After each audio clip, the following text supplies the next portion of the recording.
I knew the HOA was bad news, but I never expected them to come for my farm. Had owned my 100-acre farm for over 15 years long before the HOA expanded their reach into our rural town. They had no jurisdiction here, but that had never stopped them from trying. At first, it was little things. Letters about my barn being unsightly, complaints about my livestock disturbing the peace. Ignored them. My property wasn't in their HOA district, and they had no legal right to enforce their nonsense on me. But then they did something that made my blood boil. They declared my farm open to the public. I found out when I woke up to a flood of cars pulling into my driveway. Strangers were walking through my fields, kids climbing on my fences, and some absolute idiot trying to pet one of my bulls. I stormed outside, demanding to know what the hell was going on. That's when I saw her Margaret Holloway, the self-appointed queen of the HOA. Margaret was a middle-aged woman with a permanent frown and a superiority complex the size of Texas. She stood next to my gate, clipboard in hand, watching the chaos unfold with a satisfied expression. "Margaret," I barked, marching toward her, "what the hell is this?" She barely spared me a glance. "Oh, good morning, Zelda. I see you got our notice." "What notice?" "We posted it last week," she said, tapping her clipboard. "The HOA has decided to designate your property as a community space. We've had numerous complaints that your land is underutilized, and since it's so large, it's only fair that the neighborhood benefits." I stared at her, barely processing the insanity of what she was saying. "Margaret, this is private property. You can't just decide it belongs to the HOA." She gave me a condescending chuckle. "Oh, but we can. Your land touches the edge of the HOA boundary, and in accordance with our new guidelines, any unused land adjacent to HOA property can be repurposed for community use." I clenched my fists. That's not how property law works. She waved a dismissive hand. "You can take it up with the board. In the meantime, don't be difficult. The neighborhood is thrilled about this new recreational space. We're even hosting the next HOA meeting here in your barn." That was it. That was the moment, decided Margaret, and her little dictatorship needed to be taught a lesson. My farm wasn't a community space. It was a working livestock farm, and if Margaret wanted to hold an HOA meeting in my barn, well, had a few bulls that might have something to say about that. I turned on my heel and walked away, ignoring Margaret's smug voice as she called after me. I had work to do. The next HOA meeting was in 2 days, and I was going to make sure they never tried anything like this again. I wasted no time preparing for Margaret's little spectacle. If she thought she could waltz onto my land and claim it as some kind of neighborhood playground, she was in for a harsh reality check. First, I made a few calls. My friend Dale was a lawyer who specialized in property disputes. Explained the situation, and after a few moments of stunned silence, he assured me that what the HOA was doing was completely illegal. He promised to draft an official cease and desist letter, but I knew that wouldn't be enough. Margaret and her cronies wouldn't back down just because the law said they were wrong. They needed a reason to never try this again. That's where the bulls came in. I had a small herd, mostly for breeding and trade, but they were big, strong, and unpredictable if you didn't know how to handle them. Normally, I kept them in the back pastures, away from the main entrance. But for this special occasion, I decided they needed a new temporary home the barn Margaret had so graciously chosen as the meeting spot. I spent the next day preparing. I reinforced the barn doors just enough to make sure they wouldn't bust out too soon, but loose enough that a good shove would open them. I made sure the bulls were well fed and comfortable in their temporary holding space. They weren't aggressive by nature, but they were territorial, and the sudden intrusion of loud, unfamiliar people would be more than enough to get them riled up. Meanwhile, I installed a few new signs around the property, just in case anyone tried to play the victim later. Bright red boards with bold white letters reading, "Private property. Trespassers will be prosecuted." There was no way anyone could claim they hadn't seen them.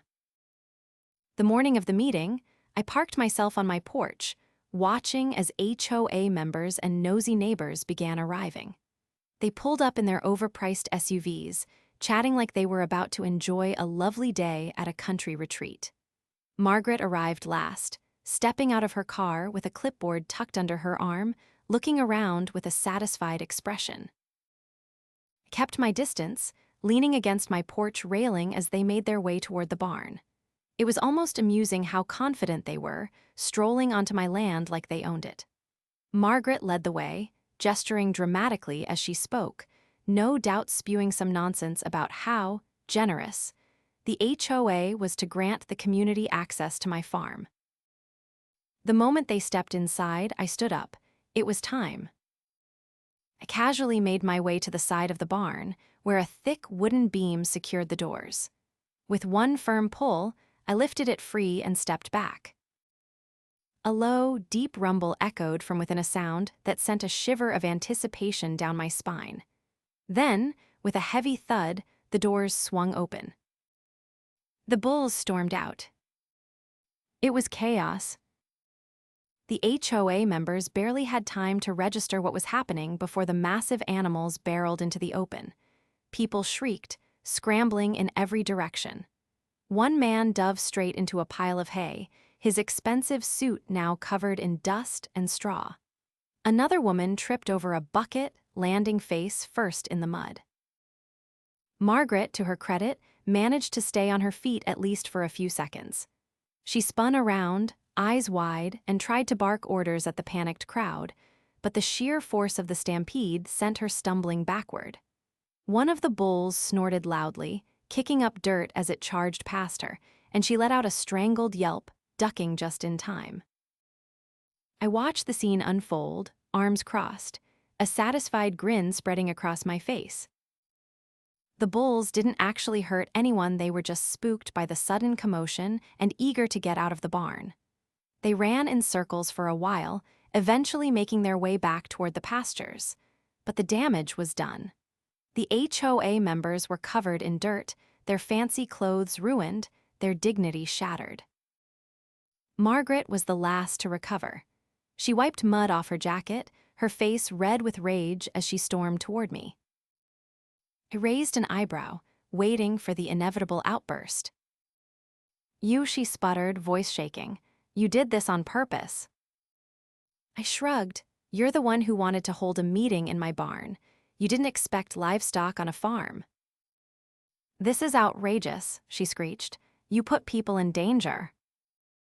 I nodded toward the signs I had posted. "I warned you this was private property. You chose to ignore it. That's trespassing." She opened her mouth, then closed it, clearly struggling to come up with a response. That's when Dale arrived. He pulled up in his truck, stepping out with a thick folder in hand. He glanced around at the disheveled HOA members and let out a low whistle. "Looks like I got here just in time." He handed Margaret the cease and desist letter, his tone calm but firm. "This is a legal notice stating that the HOA has no authority over this property. Any further attempts to impose HOA rules on Zelda's land will be met with legal action, including trespassing charges." Margaret's face turned an impressive shade of purple. She snatched the papers from his hand, scanning them furiously. "This isn't over," she hissed. I met her glare with an unwavering stare. "Oh, but it is." She clenched her fists, clearly realizing she had lost. Without another word, she spun on her heel and stomped back to her car, the other HOA members scrambling to follow. As they drove away, Dale turned to me with a smirk. "I have to say, I've handled a lot of property disputes, but this was something else." I chuckled, watching the last car disappear down the road. Margaret needed a lesson in boundaries. I think she got it. The farm was mine. It always had been. And now, the HOA knew better than to ever try that nonsense again. The dust had barely settled from the HOA's embarrassing retreat when I got the first threat. I was in the middle of repairing a section of my fence when Dale pulled up again, his truck rolling to a stop beside my barn. He stepped out, holding an envelope with the HOA's ridiculous logo stamped in the corner. I wiped my hands on my jeans and raised an eyebrow as he handed it over. "Figured you'd want to see this before they try anything else," he said. I tore it open and skimmed the contents. It was a formal complaint from the HOA, accusing me of endangering community members and demanding attend a disciplinary hearing. The language was ridiculous, filled with flowery legal jargon meant to intimidate me. But the kicker was at the bottom, a threat of legal action if I failed to comply. Dale leaned against the fence, watching my expression. "They're grasping at straws," he said. "They've got no authority over you and they know it. But Margaret, she's not going to let this go without a fight." Exhaled through my nose, crumpling the paper slightly before smoothing it out again. Then she's in for a rude awakening. Margaret had already humiliated herself once, but apparently she hadn't learned her lesson. If she wanted a fight, I'd give her one. I spent the next few days gathering ammunition, not the kind that went in a rifle, but the kind that could dismantle Margaret's petty little empire piece by piece. I went through my property records, finding every legal document that proved beyond a shadow of a doubt that my farm had never been part of the HOA's jurisdiction. I dug up zoning laws, county regulations, and even an old survey map that clearly marked the boundary line well outside my land. But I didn't stop there. I started talking to my neighbors, especially the ones on the outskirts of the HOA's reach. Turns out, I wasn't the only one who had been dealing with their overreach. A retired mechanic down the road told me they tried to fine him for parking his truck in his own driveway. A young couple mentioned they got letters demanding they repaint their home, despite not even being part of the HOA. Margaret had been overstepping for years, and most people had just gone along with it to avoid the hassle. But now they were fed up. By the time the so-called disciplinary hearing rolled around, I wasn't walking in alone. The HOA held their meetings in a stuffy little clubhouse at the center of their neighborhood. It was the kind of place that smelled like stale coffee and desperation, with beige walls and a long table where the board members sat like they were presiding over a courtroom. Margaret was at the center, her usual scowl firmly in place. The other board members sat stiffly beside her, some looking uncomfortable, others smug. A small crowd of HOA residents gathered behind them, clearly expecting some kind of spectacle. I walked in with Dale on one side, and about 10 other residents behind me, the ones who had finally had enough of Margaret's nonsense. She barely masked her irritation as I took a seat across from her. "Zelda," she said, her voice dripping with forced politeness, "I assume you've read the complaint." I folded my arms. It's garbage." A murmur rippled through the room.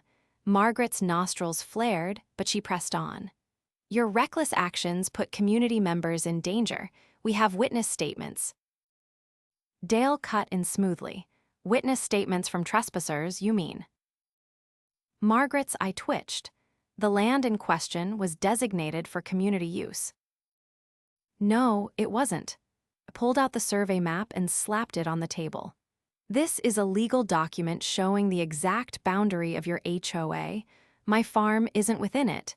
It never has been. You can't just decide to claim it." A few board members leaned in to look at the map, shifting uncomfortably. Margaret's jaw tightened, but I wasn't finished. I pulled out another document, the cease and desist letter Dale had drafted. "You were already warned that your actions were illegal. You ignored that warning and continued harassing me. That's called targeted harassment, Margaret, and I've got a lawyer sitting right here who would love to take this to court." Dale nodded, his expression calm but firm. "If this doesn't stop immediately, we'll be filing a formal lawsuit for property violation, harassment, and attempted land theft." Silence hung in the air. Some of the board members looked downright nervous now. A A few residents behind me whispered to each other, clearly unsettled. Margaret, however, wasn't one to back down easily. She straightened, her voice cold. "You're blowing this out of proportion." I leaned forward, my voice steady. "No, Margaret, you are. You tried to take my land. You tried to turn my farm into some kind of public park without my permission. When that failed, you tried to intimidate me with legal threats that hold no weight. The only person responsible for this mess is you." A woman from the crowd stood up. "She's right. We've all been dealing with this kind of nonsense for years. You fine us for things that aren't in the bylaws, you threaten us with legal action that never happens. How much of what you do is actually legal, Margaret?" More murmurs, some nods. A few board members exchanged nervous glances. Margaret's face darkened, but for the first time, she looked uncertain. Dale took the opportunity to press the advantage. "I suggest you drop this complaint immediately. Otherwise, we'll be pursuing legal action against both you and the HOA." One of the other board members, an older man who had been silent until now, cleared his throat. "Perhaps we should reconsider this matter." Margaret shot him a sharp look, but she was losing control of the room. I stood up. "This ends today. You stay off my land. You stop harassing me and everyone else in this neighborhood. Because if I have to deal with this again, I'm not just bringing a lawyer, I'm bringing a lawsuit." The tension in the room was thick, but Margaret knew she was beaten. With a stiff nod, she muttered, "Fine, the complaint is dropped." But the damage was done. The board members saw her for what she was. The residents saw that they didn't have to be afraid anymore. By the time I walked out of that clubhouse, I knew one thing for certain: Margaret's reign was crumbling. And soon, she wouldn't just be backing down. She'd be gone for good. Margaret had lost the battle, but she wasn't done scheming. I knew that woman wouldn't let go of her power easily. The way her face had tightened at the HOA meeting, the way she'd clenched her fists when she realized the residents were turning on her, it told me everything I needed to know. She wasn't going to just walk away and accept that she had been beaten. No, she'd be planning something, waiting for an opportunity to strike back. So I prepared. I spent the next few days reinforcing my property's security. I installed new cameras, high-resolution ones, with night vision and motion sensors aimed at every major entry point. I also replaced the locks on my gates, ensuring that no one could just stroll in uninvited again. I wasn't about to let Margaret or any of her lackeys pull another stunt. But then she made her next move. One morning, I woke up to the sound of hammering near the front of my property. I pulled on my boots and strode outside, only to find 3 men in HOA-branded polo shirts installing a massive metal sign right outside my main gate. My stomach tightened as I approached them, reading the bold letters on the sign. Community access in effect. Private property limits revised per HOA regulations. I could have laughed at the sheer audacity of it if I weren't so furious. One of the men glanced at me as he tightened a bolt. He looked vaguely uncomfortable, like he knew he shouldn't be here, but had been told he had to be. I crossed my arms, standing directly in front of the sign. "Who sent you?" The man sighed, setting down his wrench. "MS Holloway. She said the HOA adjusted the property lines, and this area now falls under their jurisdiction." I took a slow, deep breath, forcing down the immediate urge to start yelling. Instead, I pulled out my phone, snapped a picture of the sign, and then turned to the man. "Take it down." He hesitated. "Look, ma'am, I'm just..." "Cut him off. I don't care what she told you. This is my land, and that sign is coming down. Now." The other 2 workers exchanged glances. They weren't HOA board members, just hired hands who had no real stake in this. After a few seconds of silence, they made the smart choice and started unbolting the sign. I stayed there, arms crossed, watching as they removed it piece by piece. When they were done, I pointed to their truck. "Take it with you. And tell Margaret if she tries this again, the next sign she puts up is getting burned." The men nodded hurriedly, loaded the sign into their truck, and drove off. I wasn't naive enough to think that was the end of it. Margaret had already demonstrated that she didn't care about legality or logic. She wanted control. And if she was willing to outright fabricate property adjustments, she was getting desperate. So I escalated. I called Dale first, informing him of what had just happened. He wasn't surprised, but he was furious. He told me he'd start drafting an official legal complaint against the HOA, not just for harassment, but for fraudulent misrepresentation of property boundaries. Then I made a few visits. I went door to door, speaking to the neighbors who had been at the meeting. I told them what Margaret had tried to pull and showed them the picture of the sign she had put up. The reaction was immediate. People were fed up. One resident, an older woman named Linda, pursed her lips as she looked at the photo. She's losing control and she knows it. That's why she's lashing out. Another neighbor, a man who had been fined repeatedly for minor infractions, shook his head. If she's willing to lie about your land, what's stopping her from doing the same to the rest of us? That was exactly my point. Margaret wasn't just a nuisance, she was a real threat. Over the next few days, word spread like wildfire. More and more residents started pushing back against the HOA, questioning Margaret's authority, demanding to see the rules and regulations she was supposedly enforcing. People began refusing to pay fines, challenging her decisions, and calling for a vote to remove her from the board entirely. Then, the final nail in her coffin arrived. Dale had spent the better part of a week compiling a legal case against the HOA, and when he presented it to the county clerk's office, it immediately caught the attention of local officials. Turns out, Margaret had been filing fraudulent paperwork for years, submitting amendments to HOA property lines without proper authorization. The county's legal department took one look at the evidence and launched a formal investigation. The fallout was glorious. Margaret was called into a county hearing where she had to explain why she had been fabricating property claims. She tried to act like it was all a misunderstanding, but the evidence was overwhelming. Not only was she stripped of her position as HOA president, but she was also hit with several fines for fraudulent filings. The HOA itself suffered massive backlash. Residents voted to overhaul the board, replacing nearly every member with people who actually cared about the community instead of controlling it. The absurd fines, the ridiculous restrictions, all of it was dismantled piece by piece. And as for my farm, untouched, Margaret never showed her face near my property again. Heard she moved out a few months later, unable to handle the humiliation of losing everything she had worked so hard to control. As I stood at my fence one evening, watching the sunset over my pastures, I felt something I hadn't felt in a long time: peace. No HOA nonsense, no trespassers, no threats. Just me, my land, and the knowledge that I had won.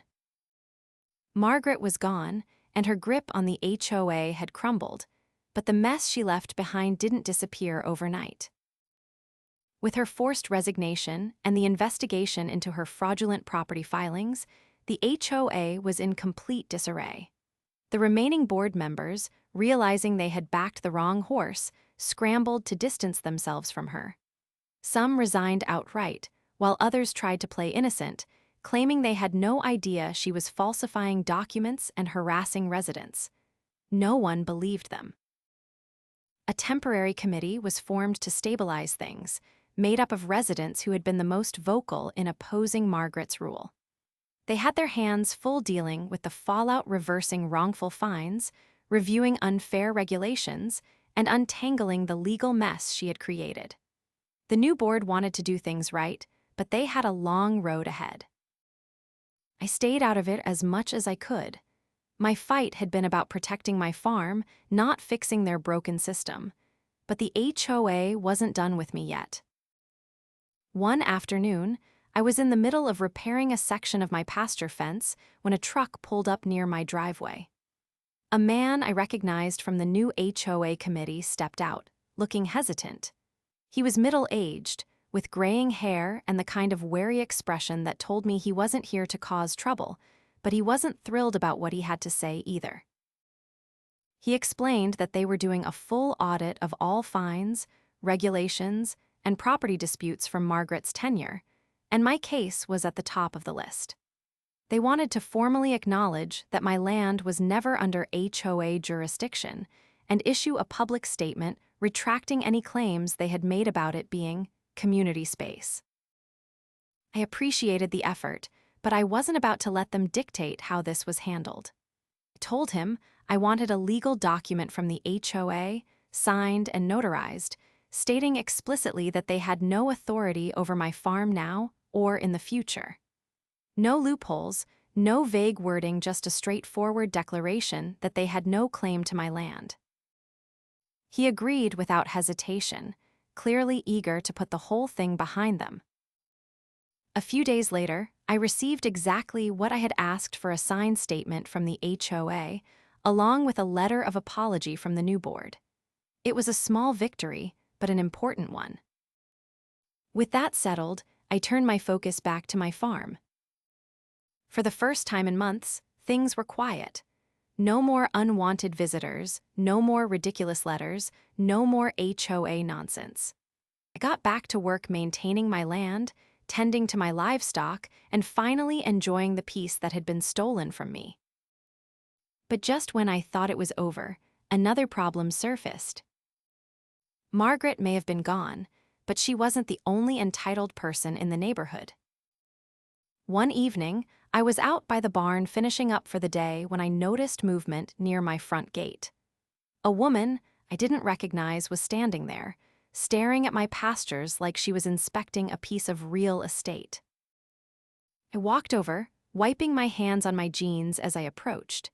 She was well dressed, with an expensive handbag slung over her arm and the unmistakable air of someone who thought the world revolved around her. She introduced herself as a real estate agent who specialized in community development and claimed she was working with local investors interested in revitalizing the area. She spoke in vague, polished terms about opportunities for growth and how my farm was an underutilized asset in a rapidly developing community. I cut her off before she could launch into a full sales pitch and told her flatly that my farm wasn't for sale. She smiled, the kind of smile that didn't quite reach her eyes, and said that I should think about the future and consider how much my land could be worth if I were willing to be reasonable. I didn't bother hiding my irritation. I told her there was nothing to consider, and that if she or anyone else tried pushing this nonsense, they would be wasting their time. She left without another word, but I didn't trust that this was the last I'd hear of it. Sure enough, over the next few weeks, I started receiving letters from developers, all offering absurd amounts of money for my farm. Some were polite, others were pushy, but they all shared the same underlying message: they wanted my land, and they weren't going to stop until they got it. I ignored them at first, figuring they'd move on if I didn't engage. But then, I started noticing strangers driving by more frequently, slowing down near my property, taking pictures. One morning, I stepped outside to find a man in a suit standing near my fence, talking on the phone and gesturing toward my land like he was giving a tour. That was the last straw. I walked straight up to him, and before he could say a word, I told him he was trespassing and had 10 seconds to get off my property. He tried to play it off, claiming he was just assessing potential investments, but I wasn't interested in his excuses. I made it very clear that the next time I caught anyone snooping around my land, I wouldn't be asking them to leave, I'd be calling the sheriff. That put an end to the casual visits, but the letters kept coming. I realized then that Margaret had been just one piece of a larger problem.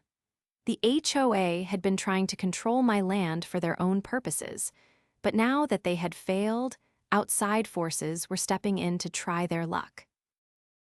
They saw my farm as nothing more than a business opportunity, a piece of land that could be turned into another suburban development or a shopping center. I wasn't about to let that happen. I had fought off the HOA, and I would fight off these vultures too. It was time to make it crystal clear to everyone that my farm wasn't for sale. Not now, not ever. The developers weren't getting the message. I had turned down every offer, made it clear to every real estate agent that my farm wasn't for sale, and shut down their little scouting trips. But they were persistent, and that told me one thing: someone was pushing this harder than usual. I started digging.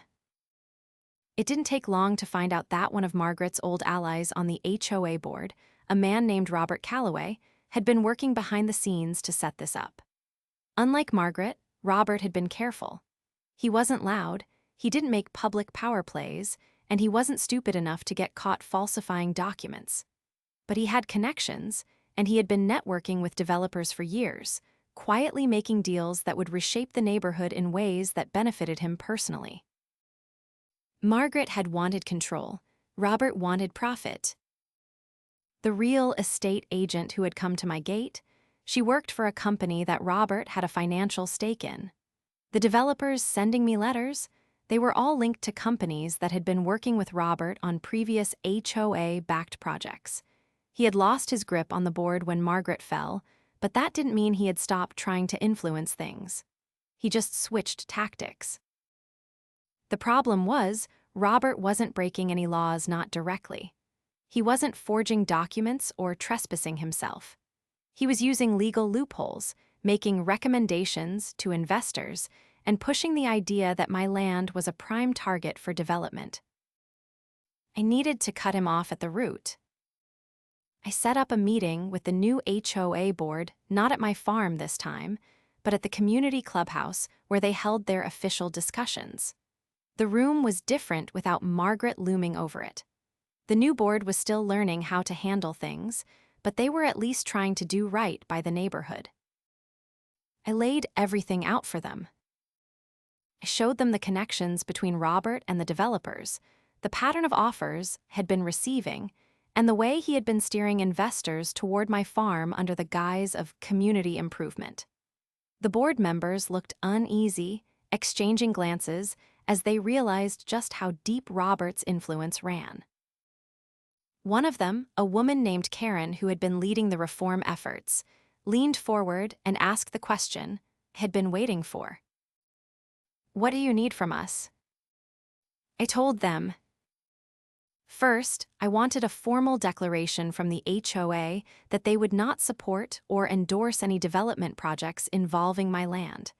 Not just now, but in the future. I wanted it in writing, signed by every board member, and made public so there would be no confusion. Second, I wanted them to investigate Robert's financial dealings with the HOA. If he had been steering contracts and making shady deals while on the board, there had to be a record of it. And finally, I wanted them to make it clear to the developers that my farm was off limits. If they were serious about rebuilding trust with the community, they needed to take a stand. The board agreed reluctantly at first, but they knew this was bigger than just my farm. If Robert was still pulling strings, it meant he could do the same thing to someone else, and they didn't want to go down that road again.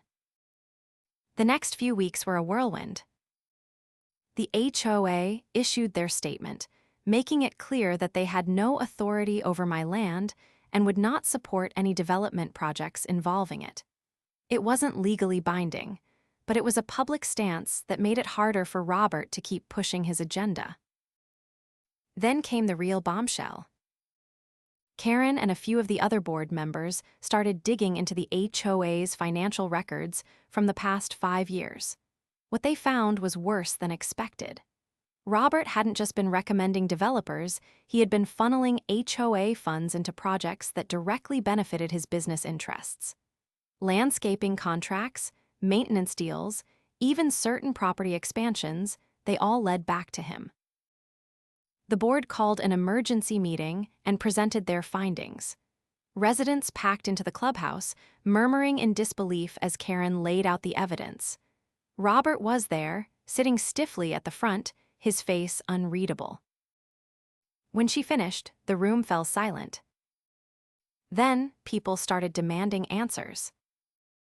Robert tried to defend himself, claiming everything had been done by the book, but no one was buying it.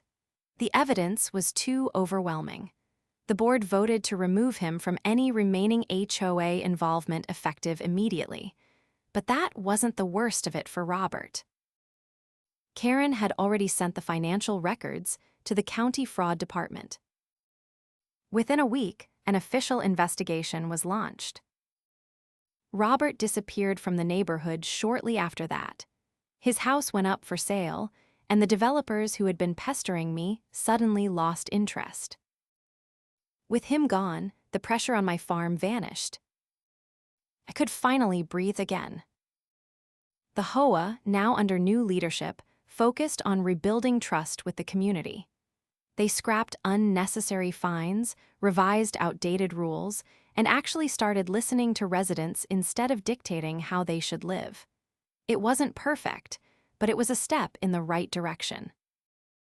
As for me, I went back to my farm, back to the land that had always been mine. No more HOA nonsense. No more developers circling like vultures. Just open fields, quiet mornings, and the knowledge that no one would ever try to take it from me again.